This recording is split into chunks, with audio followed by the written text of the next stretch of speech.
ناراض مت ہوئیے گا، ہمارے بہت سارے نمازی بھائی کہتے ہیں کہ صاحب الحمدللہ 40 سال سے نماز پڑھ رہا ہوں، لیکن ان سے نماز سن کر دیکھ لیں، نہ الحمد صحیح پڑھتے ہیں نہ اس کے ساتھ سورت صحیح پڑھتے ہیں، نمازوں کا ٹھکانہ ہی نہیں ہے۔ وجہ اس کی کیا ہے؟ ہم نے دیکھ دیکھ کے نماز سیکھی ہے، کسی عالم سے کتاب پڑھ کر نہیں سیکھی ہوتی۔ ہم مسجد میں آتے ہیں، ایک یوں تکبیر لگا، کہتے ہیں یہ بھی کوئی طریقہ ہوگا، ایک یہ بھی کوئی طریقہ ہوگا، ایک آئی یہ بھی ایک طریقہ۔ ہمارے بچے پریشان ہوتے ہیں کہ کیا، بعض بزرگ وضو کر رہے ہوتے ہیں، ہاتھ دھویا، پھر یہ وہ بچہ کہتا ہے یہ بھی کچھ ہے، ہاتھ دھونے کے بعد کرنا ہوگا۔ اب اسے پتہ نہیں یہ سنت ہے یہ خلاف سنت۔ ہمارے نوجوان بعض اوقات نماز پڑھ رہے ہوتے ہیں، پف نکلی ہوئی، ٹوپی غائب۔ اب ٹوپی سے نماز پڑھنا مستحب ہے، اس کا انکار نہیں ہے، اور ہم ادب بھی اس کو کہتے ہیں، لیکن بغیر ٹوپی کے نماز پڑھنا نہ گناہ ہے نہ کوئی مکروہ تحریمی، زیادہ سے زیادہ آپ کہہ سکتے ہیں مکروہ تنزیہی، جو گناہ نہیں ہے نظر شرع میں لیکن اچھا بھی نہیں ہے یوں۔ اب ہمارے کئی لوگوں کو دیکھا وہ نماز پڑھ رہا ہے، ٹوپی لی اس کے سر پہ، اور پھر جمائیں گے اس کو تھوڑا سا نا تاکہ اچھی طرح وہ اپنی جگہ بنا لے، لیکن اس کے بال بھی ایسے آوارہ گرد اور ایسے دشمن ہوتے ہیں، بولتے خبردار جو ٹوپی ٹکی سر پہ، وہ رکوع میں جاتا ہے ٹوپی پہلے سجدے میں۔ یہاں تک میں نے دیکھا ہے نوجوان سجدے میں گیا تو اس کو سجدے میں اس کے وہ جیسے نٹ کس رہے ہیں اس کے سر کے اوپر۔ ارے بھائی اس کو ٹوپی پہننا کوئی لازم نہیں تھا، آپ کا یہ اس کو اس طرح تنگ نہ کرنا واجب تھا، آپ نے کیا، آپ گناہگار ہوئے۔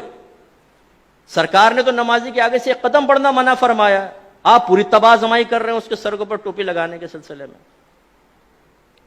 ایسی بیٹا آنکھیں بند کر کے نماز نہیں پڑھتے ہیں، آنکھیں کھول کر پڑھتے ہیں۔ حالانکہ فقہ نے واضح لکھا ہے کہ اگر آنکھیں بند کر کے خشوع و خضوع زیادہ ہوتا ہے تو مستحب ہے کہ آنکھیں بند کر کے نماز پڑھے، اور اگر آنکھیں کھول کر نماز پڑھنے سے خشوع و خضوع آتا ہے، دنیاوی خیالات سے نجات پاتے ہیں، تو آنکھیں کھول کر پڑھنا مستحب ہے۔ سمجھانا کیا چاہ رہا ہوں، دین سیکھا نہیں ہوتا ہم نے، سنی سنائی بات یا مسجد میں آ کے وہی آبزرویشن کے ذریعے جو ہم نے سیکھا ہوتا ہے اسے دوسروں پر مسلط کر رہے ہوتے ہیں۔ بچہ بیٹھا ہوا ہے، پاؤں ہلا رہا ہے، بیٹا ایسے پاؤں نہیں ہلاتے، نحوست ہوتی، وہ بچہ رک جاتا ہے۔ اب بھائی کہاں سے نحوست ہوتی ہے یہ بتائیے، پاؤں ہلانا کہاں سے نحوست ہے؟ یہ تو کوئی نحوست نہیں ہے، شریعت نے تو کوئی منع نہیں کیا۔ لیکن وہی بچہ اگر فجر کی نماز چھوڑ رہا ہو تو اس کو اتنی سختی سے نہیں سمجھائیں گے نا، بچہ تھکا رہا ہے، رات میں سو گیا، کوئی بات، پوری رات محافل نعت میں شرکت کر کے سنی ٹناٹن قطعی جنتی نعت خانوں کی زبان پر فجر کی نماز چھوڑ رہا ہوتا ہے نا، نہ جماعت سے نماز پڑھے گا نہ فرض پڑھے گا، 4 بجے تک محفل ہوئی ہے، اس کے بعد اسکوٹر گھمایا، آ کے بستر پر سو گئے، مؤذن کہہ رہا ہے حی علی الصلاۃ حی علی الفلاح، اور وہ تصوراتی اور خوابی دنیا سے جواب دے رہا ہے کہ حضور نعت خوانی میں شرکت کر تو لیے، جنتی ہو تو چکا ہوں، بلا حساب و کتاب تو ہم جنت میں چلے جائیں گے۔ خود نعت خان نے شعر سنایا ہے، ہم رسول اللہ کے جنت رسول اللہ کی، یہ حی علی الصلاح حی علی الفلاح دوسرے لوگوں کے لیے ہے، جو نعت خوانی میں شرکت نہیں کرتے ان کے لیے ہو سکتا ہے، ہم تو جنتی ہیں۔ یہ ہم لوگوں کی حالت ہے۔ تو خلاصہ کلام یہ ہے کہ دین آپ سیکھیے۔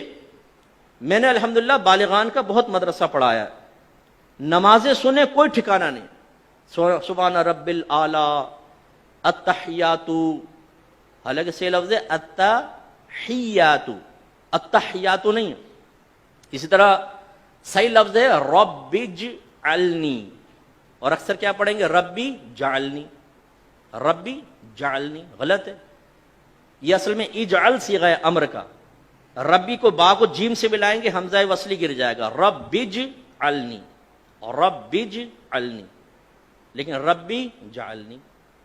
تو یہ کیوں ہوتا ہے؟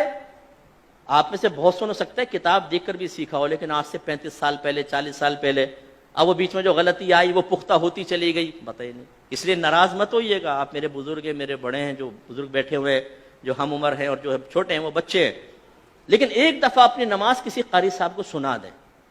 پہلی بات تو یہ کہ جس کو ڈر ہوگا نا، خوف کہ میں پھنسوں گا، وہ سنائے گا ہی نہیں، وہ کہے گا مفتی صاحب نے ٹھیک کہا لیکن اللہ کی رحمت بہت بڑی، اللہ معاف کرنے والا ہے۔ بھائی اللہ تعالیٰ رحمان ہے، رحیم ہے، لیکن وہ قہار و جبار بھی تو ہے۔